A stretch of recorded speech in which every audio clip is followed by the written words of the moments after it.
Sakal Gunarnavasha Vande Guru Sri Charanaravindan.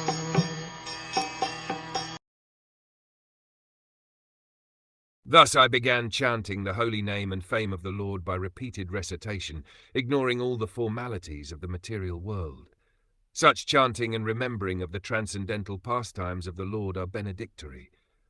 So doing, I travelled all over the earth, fully satisfied, humble and unenvious. The life of a sincere devotee of the Lord is thus explained in a nutshell by Narad Muni by his personal example.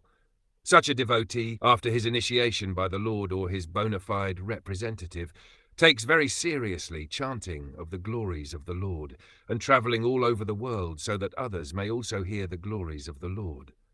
Such devotees have no desire for material gain. They are conducted by one single desire, to go back to Godhead.